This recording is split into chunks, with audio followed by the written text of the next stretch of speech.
Hey, Ramsey here. In this video, I'm going to break down the 5 most important types of content for your Web3 brand. And this is going to cover infrastructure projects, DeFi protocols, and Web3 games primarily, but variations of this can be applied for other consumer-facing apps. I'm getting all of these from our portfolio of clients who we've generated over 7 million impressions for so far in the first half of this year. These are in no particular order, and before we dive in, I'll quickly cover why content is essential for achieving organic growth and sustainable user acquisition in the space. So without further ado, let's get stuck in. Content is the most scalable way to carve out your message into the market and craft your narrative, which is just as important as promoting your product. Content also helps in educating your audience and fostering a sense of community. Effective content can simplify complex technologies and ideas, making them more accessible to everyone. And this helps build confidence in your company and the team, and ultimately brings more attention. And the better you are at capturing and maintaining attention and presenting information clearly, the more people will be able to follow your progress and trust your brand, and ultimately, you'll be able to scale. In this market, attention is the name of the game, and things move really fast. So, this is an extremely important point. But now that we've got that out of the way, we can dive in. So, there are 5 types of content which I believe are foundational level content for a brand. The first is your documentation. Clear and detailed documentation is crucial for user understanding and project transparency. And there are 4 things which I believe are important for any project to have within their documentation. The first is context. Sometimes projects just dive into the technical details or into the product without giving prior context. It's important for us to understand why we're building this and what's the importance of this project within the wider scope of the market. So providing an excerpt about the context of the market or weaving it in through the content is really important. Secondly, guides. Again, a lot of people throw you into the deep end and start talking about the tech, but we should also be providing ways for users or developers to have a step-by-step guide as to how to use a product to integrate the protocol within their work. I think it's extremely important. Again, we want to build trust with the audience, and giving them a step-by-step guide on how to use the product will help build trust with them and essentially make them a lot warmer to using the product. Thirdly, we have FAQs. So common questions and their answers help users find solutions to their problems really quickly. And this is also a form of objection handling. So we're kind of bringing up all the solutions before they get asked and providing a better user experience, which all in all builds more trust. If you can understand the questions that users may have and then answer them before they ask them, that's a level of critical thinking, which is really important to show. And finally, detailed developer documentation.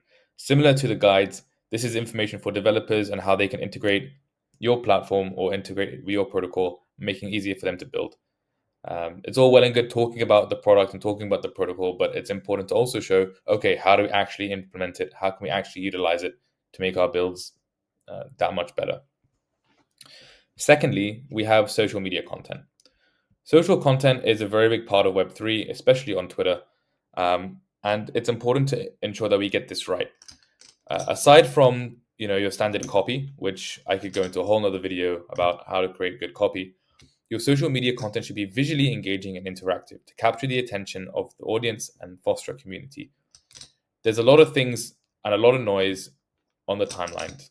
We need to make sure that we are creating pattern interrupts and capturing attention succinctly and effectively, and essentially grabbing that mind share from the scroll. There's 3 ways that we can do this. One is using rich media assets, so visual representations of data and concepts related to your project. Infographics, charts, graphs, flow charts, and diagrams that explain how projects work are really, really powerful. And they're a new form or a new way for users to acquire information. We can all read a thread, but if we can condense that thread into one image, that's 1,000 times more powerful and 1,000 times more shareable, which helps you, of course, get your name out there. People can share your work. It's a bit more beneficial for your brand. Secondly, we have short videos. So these are videos that could be pertaining to diagrams or design assets and stuff like that, and animations is what I meant to say. But there's also stuff like short form interviews and podcast clips, which are really good. Again, scrolling through the feed, you find a video, you listen to someone talk for 30 seconds, and now you know a lot about them. you understand how they think and what their thoughts are. And it's a really good way to start building not only the brand, but personal brands within your company. And as we shift towards, content being commoditized, it's this type of content that will help you stand out as you're really showing personality behind the brand. And thirdly, live streams and X Spaces, or their equivalents of. These are really powerful for getting intimate with your audience through some live stream function to answer questions and show personality and building trust. If I can do an X Space and talk with my audience and have a good discussion with other people, it's a good way for me to show off my knowledge and get really intimate with my audience, which is really important for building a community and building trust. So at the moment, social media is getting quite boring per se, and I think there's going to be a lot of developments in rich media assets and short form videos coming out. Obviously, a lot of memes are being posted on timeline. Meme coin narrative is still very strong, but I think it's a good indicator, right? Like these guys are using very interesting graphic representations of their characters to depict storylines and tell stories, which are really important for, again, grabbing attention and maintaining market like mind share within the market. Thirdly is long form video. This is an interesting one. Long form video content and other video content helps explain complex topics in depth. For example, if you are building some modular blockchain technology, let's say you're Celestia and you're building a modular DA and people don't understand it, creating a video about that is really important. And they've done so. And they've done so in a really good way that helps explain the concepts to basically anyone. It's very, very good. But there's three types of content on the long form video side that we can kind of get into. First is tutorials and explainers, so detailed walkthroughs of your project features, how these help users understand how to use your product effectively. And we can also dive into the tech as well and use animations to kind of piece together the complex nature of technology. Second is webinars, so live sessions discussing the latest trends or project updates. They offer real-time interaction and in-depth knowledge sharing. This is a little bit harder to set up, but this could be really good for focus groups. For example, if you're building a layer one and you have some updates and you need your core developer community to understand it, get them onto a webinar if you can, have a focus session, go through the product, go through the tech, answer in real time. And I think it's really effective. And thirdly, it's interviews. So, getting on podcasts or other conversations with industry experts to provide insights. These again add credibility and create valuable perspective to your content as you get to show your personal views on the market and where you think it's going. Again, adding value and providing your personal perspective on the space. This is something that I think we'll see a lot more of. It is definitely a lot harder to do this effectively, but if done right, this is extremely powerful, extremely shareable, and can provide the base of a lot of content that you might write for your brand. One long form video can be broken down into threads, smaller articles, smaller videos, smaller Twitter posts, and it's a great way to initiate a content waterfall, no matter what side of the market you sit on. Fourthly, it's thought leadership. So, of course, thought leadership is a staple in this space. Thought leadership establishes you and your company as a leader in the industry. But how can we actually do it? So, there's three ways that are looking quite powerful at the moment. Research articles, again, doing research and coming up with research papers to kind of show where your thinking of the market is. This is kind of like a really detailed op-ed in a sense. But articles showing you insights and research on the space, they position you as an expert and keep your audience informed. And obviously, as an industry that is kind of pushing the boundaries of technology, these are really, really powerful and insightful. Op-eds are next, so personal takes on industry news and trends. These offer unique perspectives and can spark conversation within your community.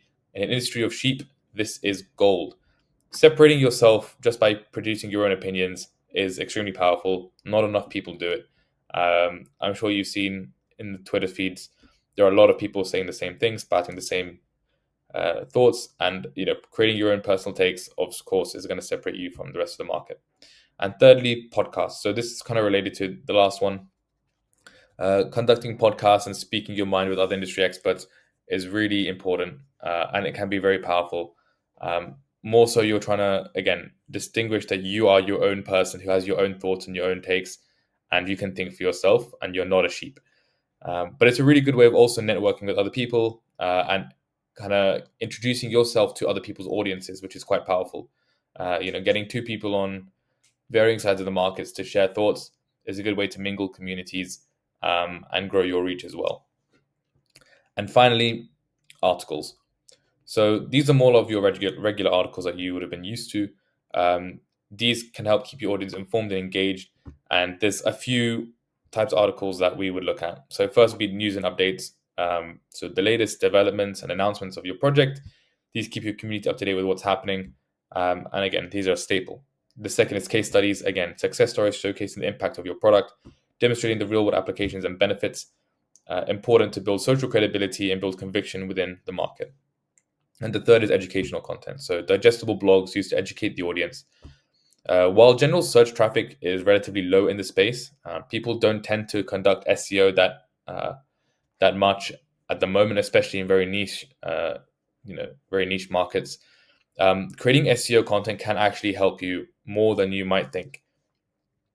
Because there's low traffic, and there's low competition, there is a very good opportunity for brands to invest in SEO focused content, or at least optimize their content for relevant keywords despite the low traffic. The opportunity is to essentially build high brand authority, because when there's low competition, it's easier to rank top, especially for new websites with low domain authority. There's a very good opportunity at the moment for you to hit the number 1, 2, 3, 4, 5 spot, and sit there.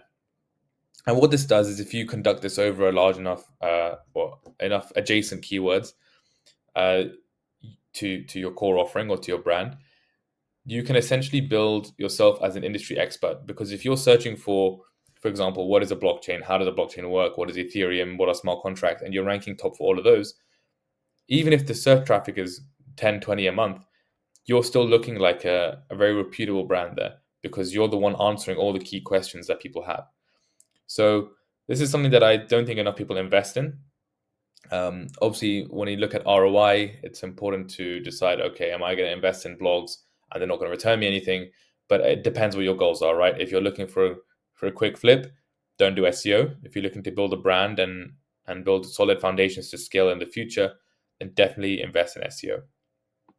So hopefully that was useful. If you're a Web3 project looking to drive user acquisition and customer loyalty, check out our product mapping guide to have a go for yourself, or jump on a call with us with the link in the bio. And if you enjoyed this content, please like, subscribe, and check out any other videos. Peace.